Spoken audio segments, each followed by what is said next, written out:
Yo, what's up guys? Partywaffles here, and today I'm coming at you guys with the 9.2 Unholy DK guide that you guys have been waiting for. So we're going to talk about talents, we're going to talk about PvP talents, we're going to talk about everything that you need to know, okay? This guide is going to be a little bit more open-ended because there's a lot more viable talents in this than Frost. Like Frost was cut and dry, but there's going to be different ways that you can play this according to how you like or bracket you're playing in. So I'm going to try to elaborate on those as much as I can. But yeah, let's get ready. Alright guys, so I'm just going to run through the talents here and I'm going to tell you what they do and what's viable and what's not, okay? So this is, first of all, this is going to be the cookie cutter build for now. This right here is a nice cookie cutter build for 3s. So you can just use this build off the hop here and you will do good, okay? But I'm going to explain more. So Infected Claws, your ghoul is going to be every time your ghoul attacks, there's a 30% chance it's going to put a wound on your target, which means you're going to have to press Festering Strikes less, and you're going to be able to spend more time bursting your wounds. And when a wound bursts, it's going to do damage because of bursting swords. It's going to do damage as well as it's going to convert into a necrotic wound, which is going to absorb the healing on the target. So it's good. It's good to have more wounds that you don't have to apply. It's nice. So this talent takes a little bit of micromanagement because you need to pay attention to this. You don't want to be wasting wounds. So if you're just overcapping your wounds, this talent's not going to be good. But if you're paying attention to it and using it properly, it's going to be good. It's good for swaps, so you can put it on a different target. Your pet will start applying wounds, and then you can just hard swap to another target. All will serve.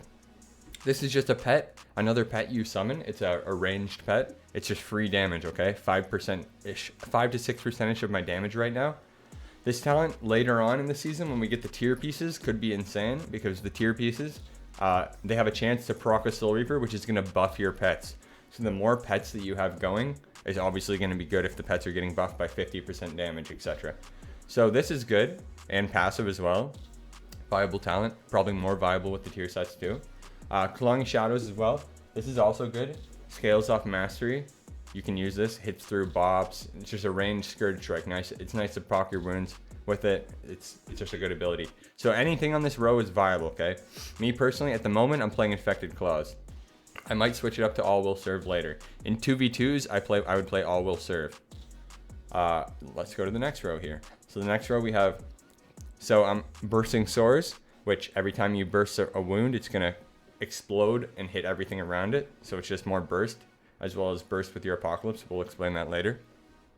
Ebon Fever is going to be just more dot damage, and it's going to reduce the time of your dot. So this is consistent damage, burst damage, okay? Unholy Blight is going to be burst damage. If I was doing 2s, I would use Unholy Blight and All Will Serve, and I would just ramp up my pets with Unholy Blight. Later in the season, when we have the tier sets to buff our pets and to spawn random pets, Unholy Blight may take the lead then, because like I said, it buffs your pets. So if your tier set's buffing your pets and your Unholy Blight's buffing your pets and you're playing All Will Serve and you're playing like max pets, it's going to be good. But so you can just choose how you want to play, right? So remember, consistent damage, burst damage.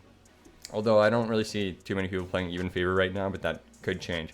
It's just not the most fun playstyle. But the next row, these two are irrelevant. Don't worry about these. Asphyxiate, you don't have a choice here. You're playing Asphyxiate, okay? No choice.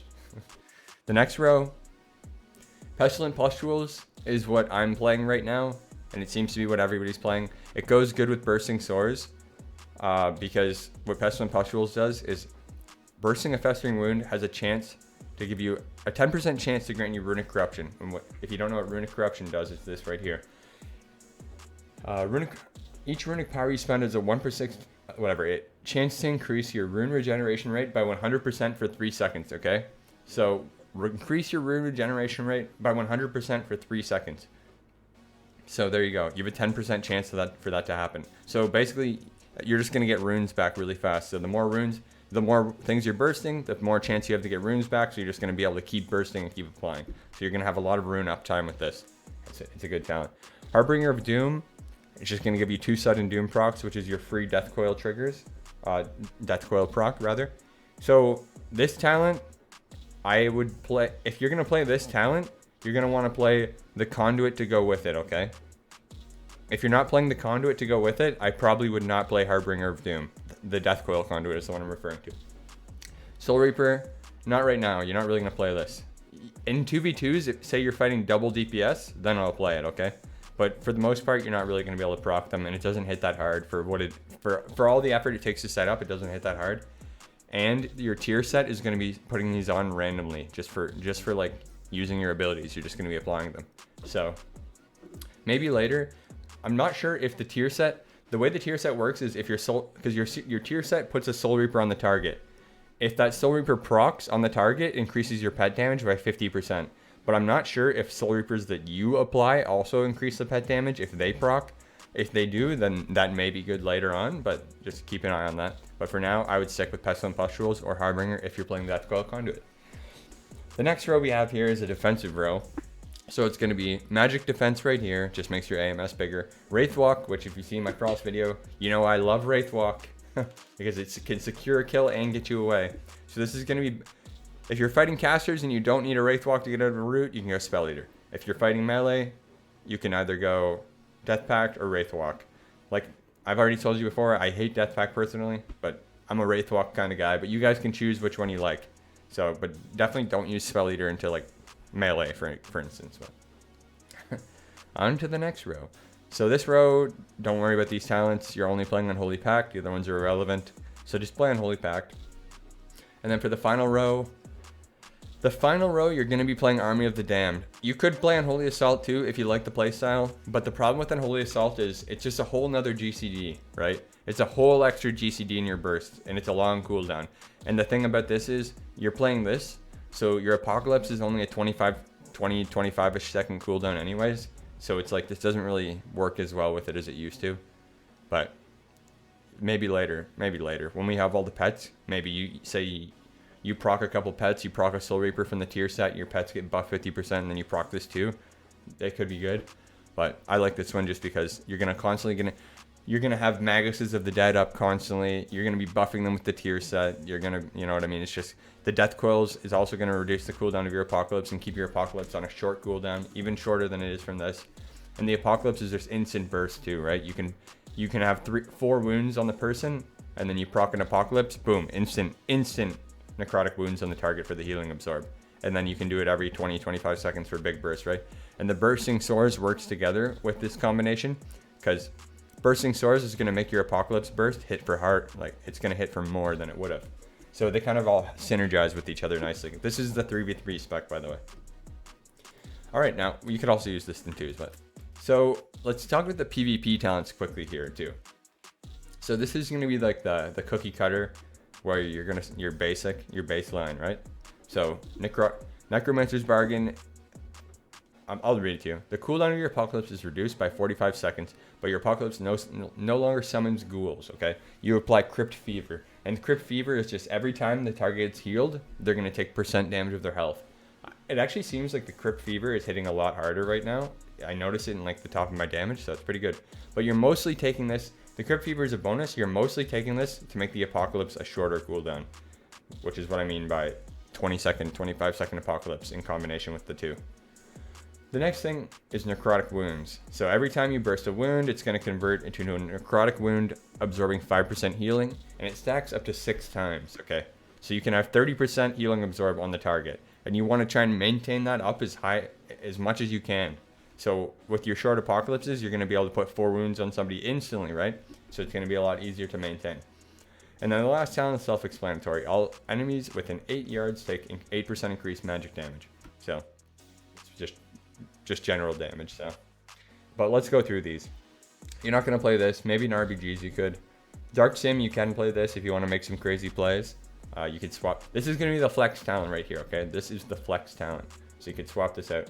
I haven't really used Dark Sim too much recently, but you could. Reanimation is kind of a meme. Right now, at least. Rave A-Bomb. I like to use A-Bomb if I'm fighting, say, like a rogue mage. Some sort of... any, like, double stealth. I like to use that because you can just get their opener out. Because it takes them out of stealth, right? And it has a really long range. The damage is not that insane anymore. It's kind of sketchy, but it is what it is. Tome of Ancient Shadows, you guys probably already know. It just makes your anti-magic zone a bigger reduction. Take this into, like, fire mages, for instance. Spell Warded. You'll have to figure out where you want to use this one. I personally don't even use it, really. Death's Echo. Double Grip. say you want to fight something, you can trade this out. If you want double grip so that you can counter out somebody's mobility or something, you can do that. I don't use it too much for Unholy though, to be honest. Strangulate, which is really good. Like, say you're doing 2s or something, and you can just asphyxiate into strangulate, right? So you have your own CC chain for the healer. If your partner's not healing, or if your partner's not CCing for you or whatever.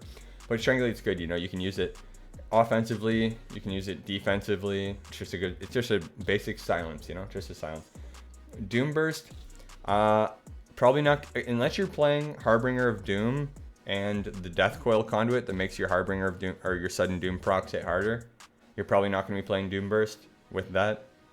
But yeah, so there's all the PvP talents there. So let's take a look at the next thing here we're going to talk about here is stats, okay? We're going to talk about stats, and then we're going to talk about legendaries. So as far as stats go, let's see here. As far as stats go, I'm going to say, this is a little bit speculative still, the stats, okay? But it's just a general rule. You want, shoot for 16% haste for the rune regeneration cap, and then after that, you can either go more haste or more mastery, so that your pets and your abomination limbs scale off mastery. So for me personally, what I'm going to do probably is I'm going to go about 16% haste, and then I'm probably going to go burst mastery after that, just because the mastery is going to make my pets scale really hard. Although the haste is good too, it increases your attack speed, but I'd say 16% haste is good. But if you want to go more haste, you can. It won't be bad. But just go over a mixture of burst, haste, mastery, okay? And of course, strength is going to be your main stat. Okay, so for the legendary here. So out of everything that I've played so far, it seems that Frenzied Monstrosity is the consistent legendary, okay? Dark Transformation also increases the attack speed and damage of you and your monstrosity by 12%. So it's going to be buffing your pet, right? And like I told you, the tier sets, the 2 and the 4 piece, are also going to be buffing your pet. So anything that's multiple times buffing something is probably going to be pretty good. But yeah, so there's the cookie cutter build for that. All right, now let's get into the next. All right, guys, so we're going to quickly here talk about runeforges, and we're going to talk about trinkets. They're both going to be pretty straightforward. Runeforge, you're going to play Fallen Crusader. If you have a second weapon, you're fighting double caster, and you really wanted to, you could play Spell Warden. But mostly you're just going to play Rune of Fallen Crusader.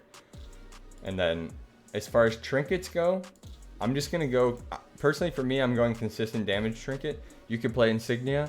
I still find that the Cosmic Gladiator's Resonator still has some uses, even though it's been nerfed, just because it's so easy to set up as a DK. Like, I'm just going to show you. It's just so easy to set it up as a DK. Let me see. So all you, I can't even use it, but whatever. So the point of it is, all you do is you drop the Resonator. You just drop the Resonator. You don't even need a stun. All you need is Death Grip. And since you don't really need grip for your setup as Unholy, you just drop it, and then you just stand on top of it and wait for the last second and just grip them on top of it. And there's literally no way they can counterplay it. So it's still kind of good, but you don't have to play that. You can just play consistent damage trinket, because the Unholy builds are pretty consistent damage builds. But yeah, that's the runeforges and the trinkets for you guys. So let's move on. All right, guys. So I'm just going to show you guys the conduits really quickly here. So it's going to look like this, okay? This is like this right here. That's all there is to it. Just play this. If you want to swap between these to more damage, swap to Hardened Bones for more, damage reduction against melee. You can do that. I like Fleeting Winds to connect to people more. But this is the conduits you're going to play, all right? Right here. The ones that you could change, for instance, would be...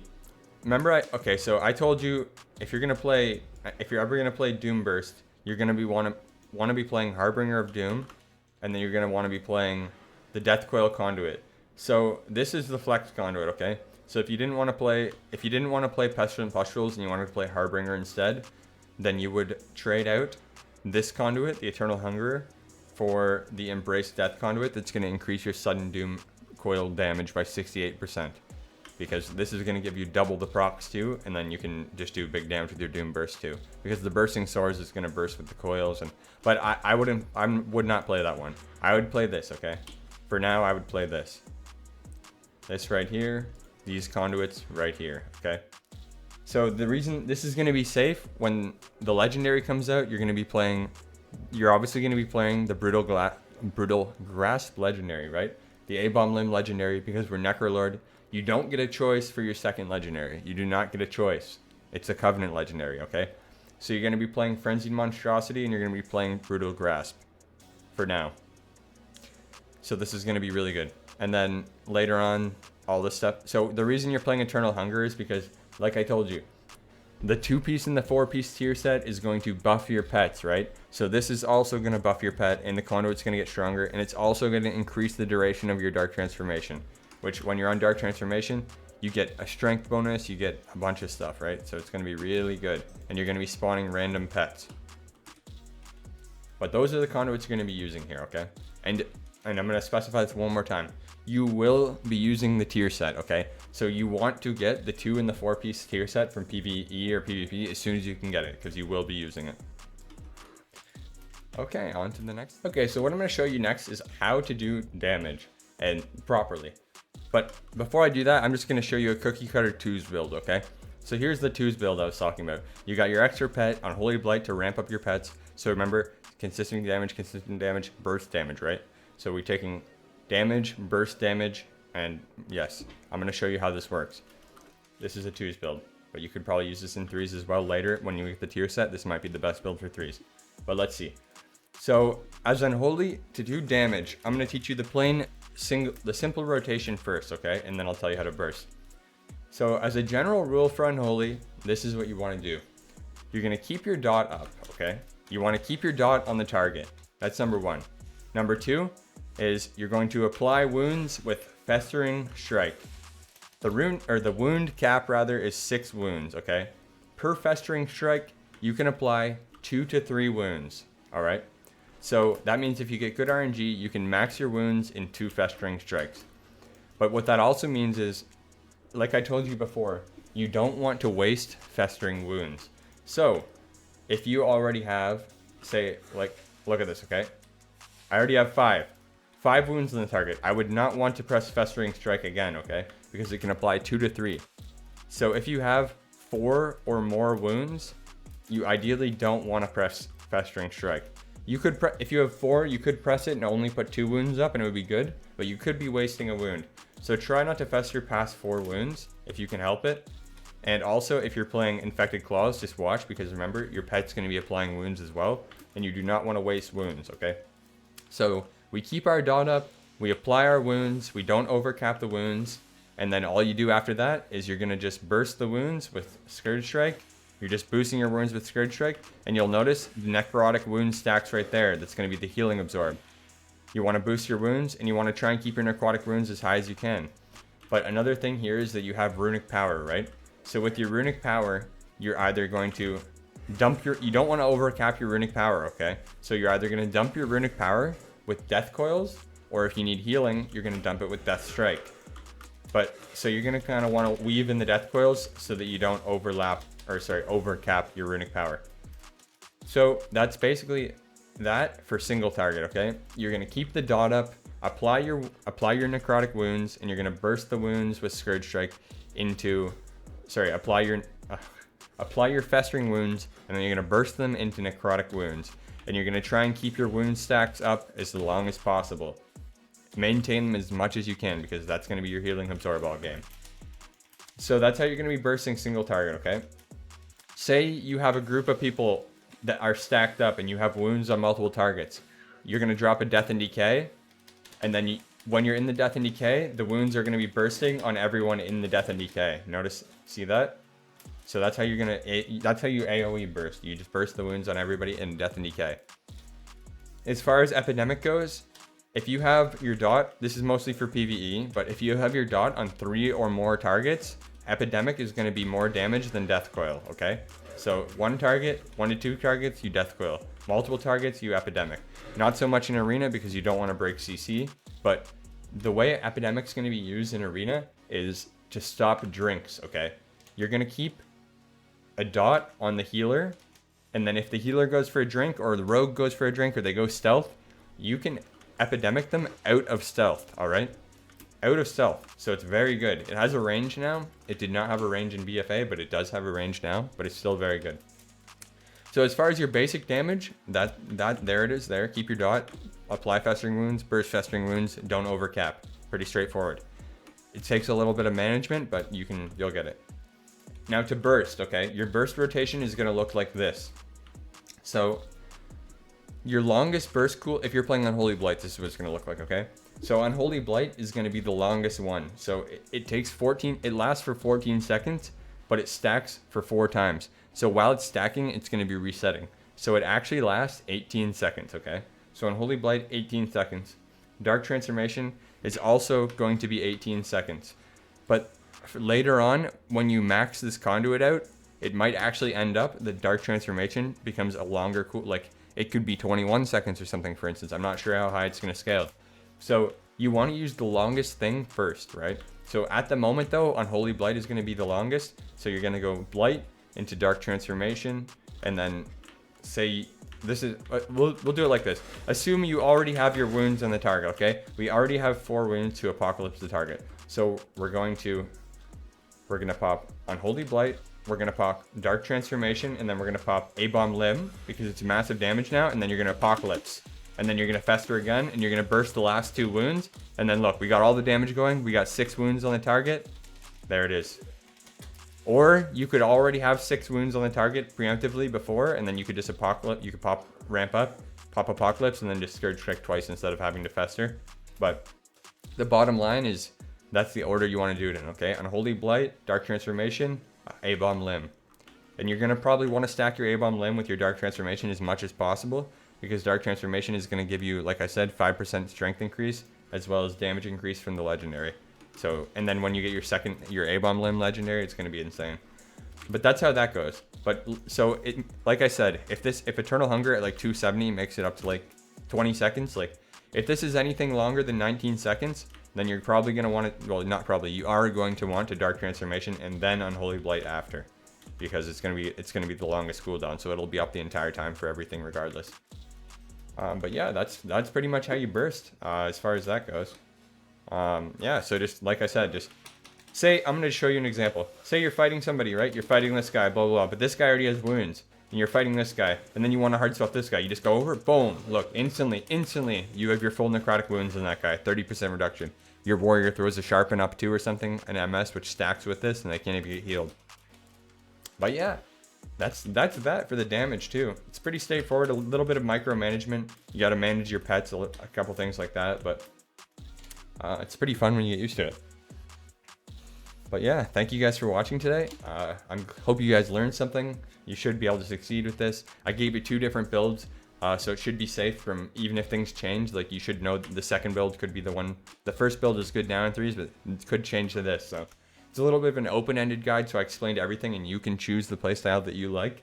But yeah, that's basically it. So if you guys got any questions or you want to come hang out, watch me live. I stream almost every single day, twitch.tv/PartywafflesX, as well as, I think that's it. All right, guys. Well, I'll see you next time. Thanks for watching. Hit that subscribe button, like and comment if you like the video, and I'll talk to you next time. Peace.